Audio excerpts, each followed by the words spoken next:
Beleza, pessoal. Vamos falar sobre interceptação telefônica, né, como meio de prova. E aí eu trago para você destacando uma notícia do próprio STJ, né, 8 de outubro de 2017, né, essa notícia.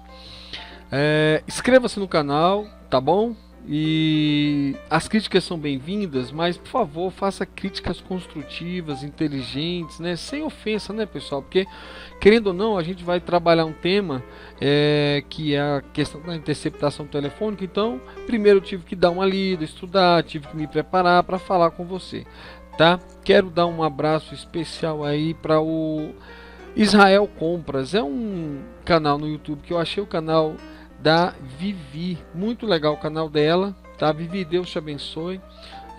Se inscreva lá no canal, veja os vídeos dela, ela faz uns vídeos muito legais, né, do tipo vlog sobre a vida lá em Israel. Beleza, sem mais delongas, vamos lá, pessoal. Aqui é a notícia de 8/10/2017, 8 horas da manhã. Interceptação telefônica como meio de prova. Vamos ler a notícia do STF, do STJ, perdão, que não deixa de ser um aprendizado, um ensino. Depois nós vamos para a lei seca e vamos outros informativos também, tá bom? É inviolável o sigilo da correspondência das telecomunicações, perdão. Continuando aí. É inviolável o sigilo da correspondência e das comunicações telegráficas, de dados e das comunicações telefônicas, salvo, no último caso, por ordem judicial nas hipóteses e na forma que a lei estabelecer para fins de investigação criminal ou instrução processual penal. Artigo 5º, inciso 12 da Constituição de 88. Né? Vamos manter o esquema de cores. E aí o que acontece?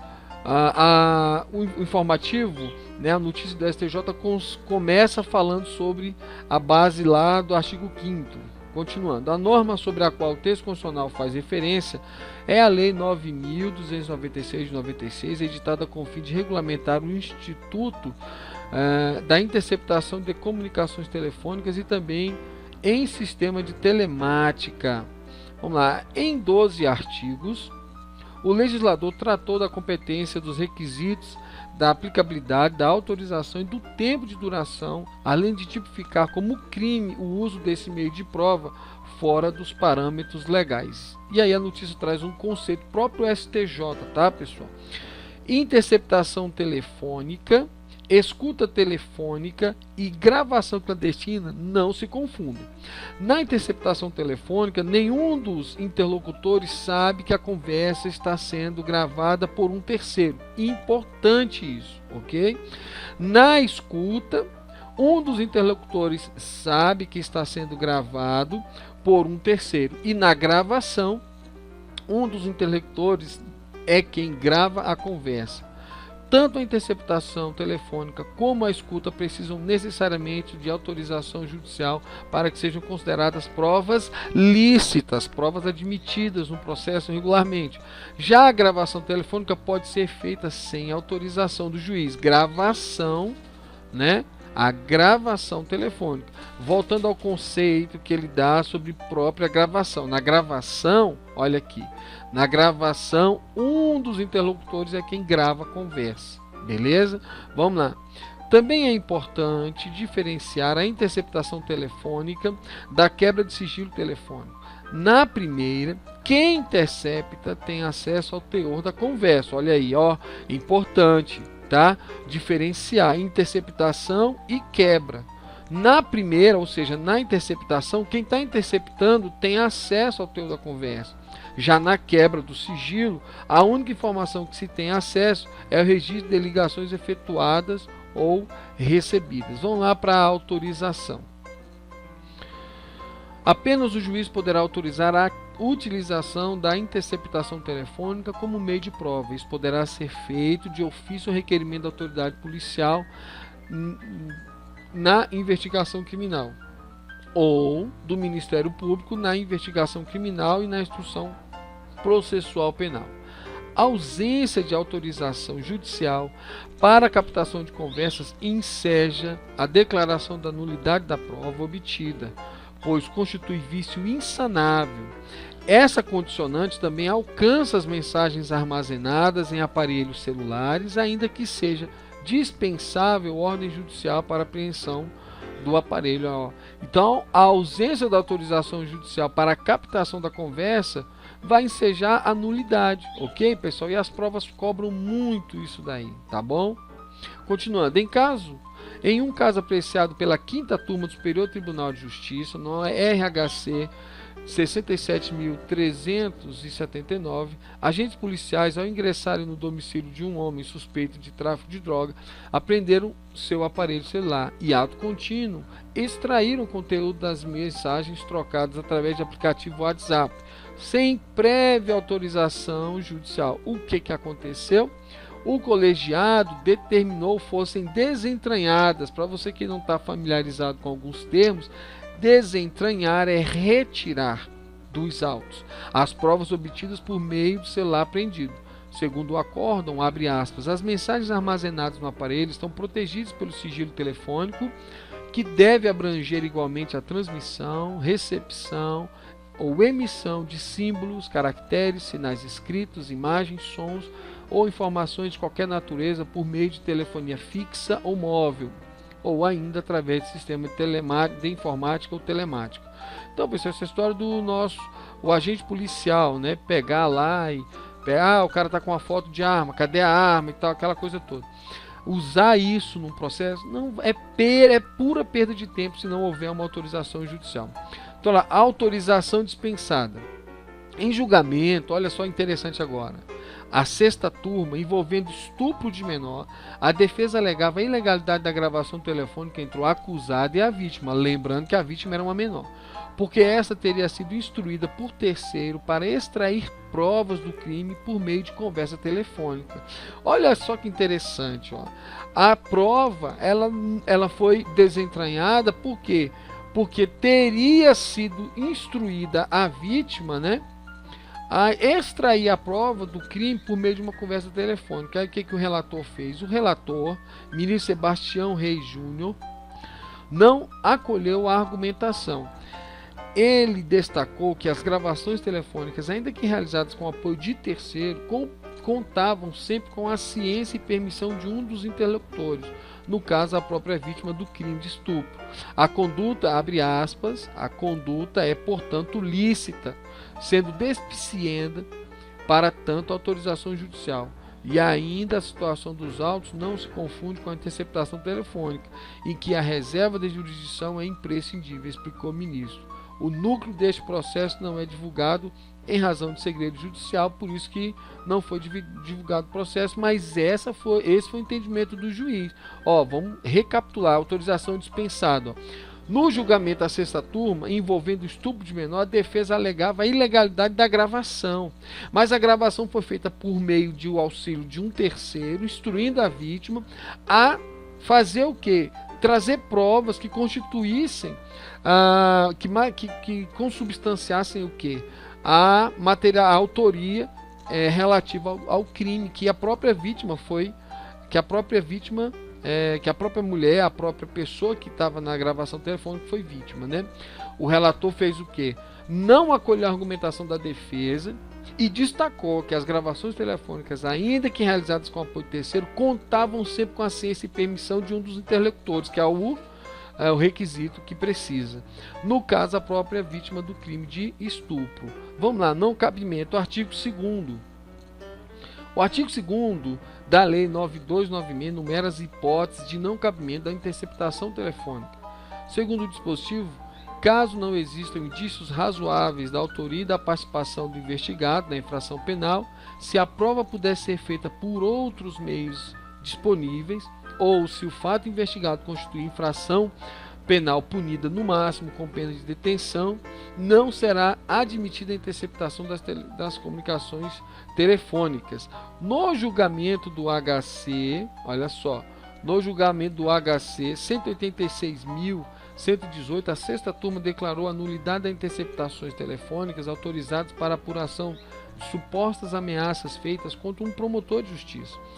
No decorrer das investigações, foram interceptados vários números de telefone, mas o o acompanhamento dos áudios, não conseguiu relacionar os telefonemas às ameaças. 2 anos depois, um dos investigados no episódio da ameaça foi apontado como suposto líder de uma organização criminosa investigada por fraude em licitações públicas. Um novo pedido de interceptação telefônica foi feito pelo MP, com base na primeira interceptação autorizada para apurar o crime de ameaça.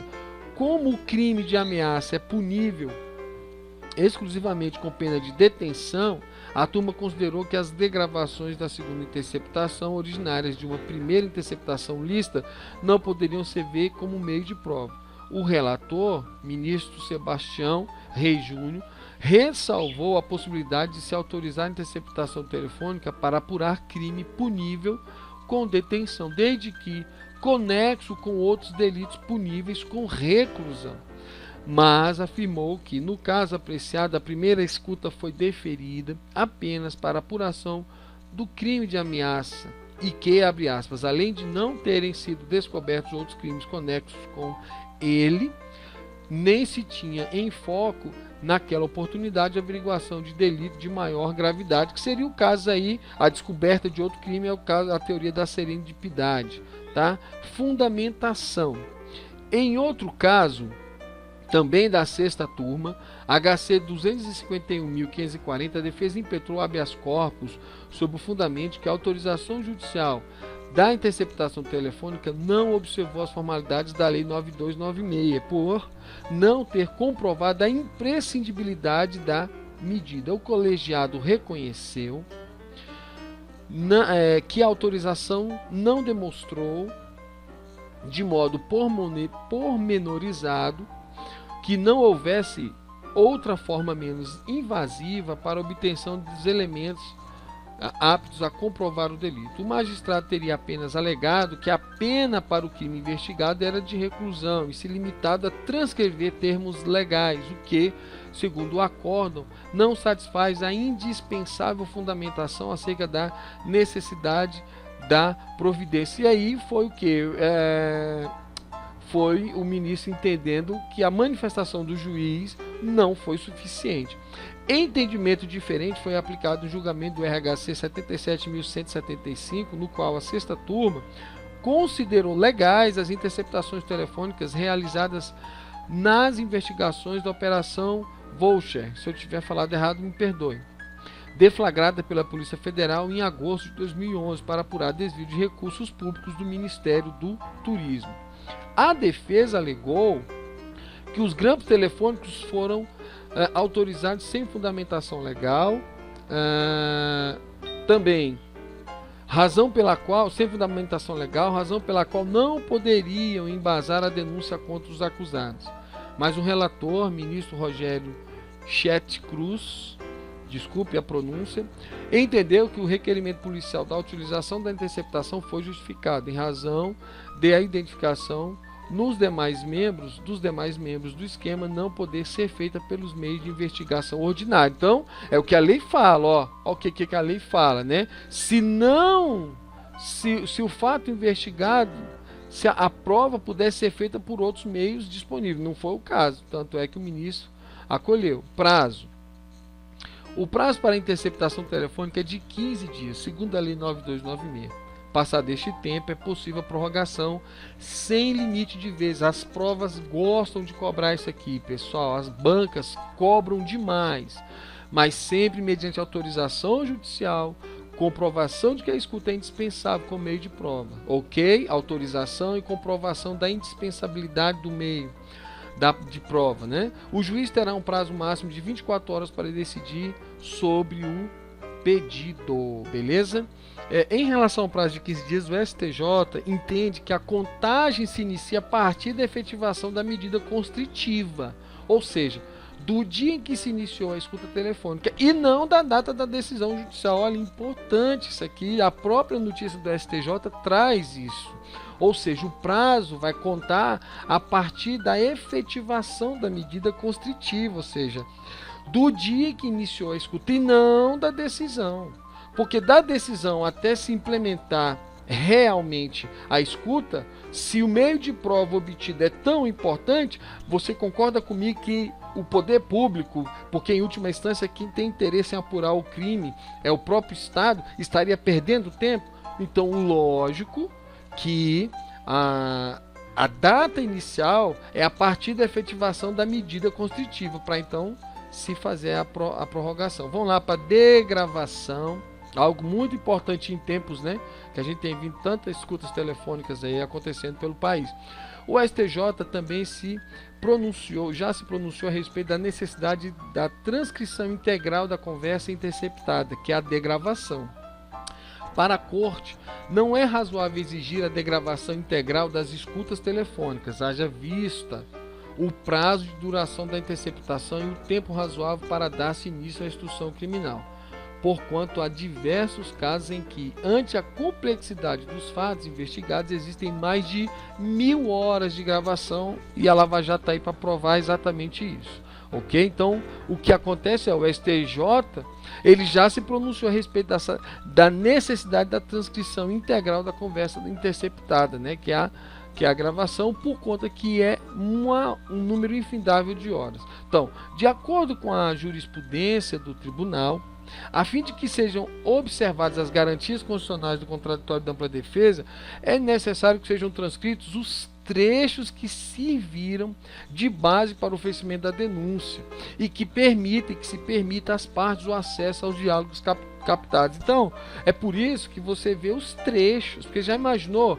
o STJ foi aqui feliz, né? Bastante feliz. Ó. Você já pensou degravar aí 1000 horas de conversa, né? O cara falando da mulher, falando da traição que ele estava projetando, que ele já tinha feito, não tem nada a ver com aquilo que está sendo apurado.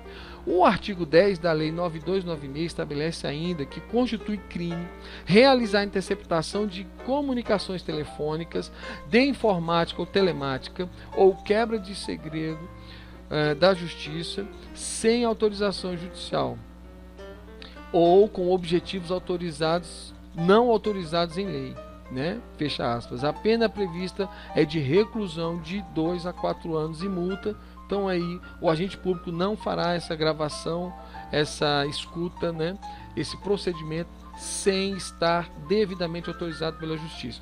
O dispositivo foi aplicado no julgamento do recurso especial interposto pelo Ministério Público contra a decisão que trancou a ação penal movida contra um homem que teria acessado o correio eletrônico da esposa. Olha que interessante. Abrindo as comunicações a ela dirigida de modo reiterado e continuado para monitorar as mensagens privadas sem autorização. Gente, que interessante. Ó. Então, isso aqui pode ser perguntado numa prova, mas olha, mais muito claro, isso aqui pode estar numa questão de prova. Ó, o dispositivo não foi aplicado no julgamento de recurso especial interposto pelo MP contra a decisão que trancou a ação penal movida contra um homem que teria acessado o correio eletrônico da esposa, abrindo as comunicações a ela dirigidas de modo reiterado e continuado para monitorar as mensagens privadas sem autorização judicial. Olha o que o tribunal entendeu. O tribunal considerou atípica a conduta porque, no seu entender, a interceptação de comunicação pressupõe a atualidade, enquanto ela está acontecendo, e supressão do acesso, obstar, desviar ou captar, por seu real destinatário. No STJ, entretanto, o entendimento foi outro. Segundo a relatora, a ministra Maria Tereza de Assis Moura, abre aspas, o acesso às mensagens armazenadas diretamente no provedor de serviço de correio eletrônico antes que elas venham a ser acessadas e abertas pelo seu real destinatário ou transferidas pelo destinatário ao seu dispositivo informático particular ocorre durante o processo comunicativo. E aí o colegiado, por unanimidade, considerou a conduta do ex-marido fato típico previsto no artigo 10 da Lei 9296 e determinou prosseguimento da ação penal. O número também não foi disponibilizado por conta aí do segredo de justiça. Ok? Vamos ler a lei.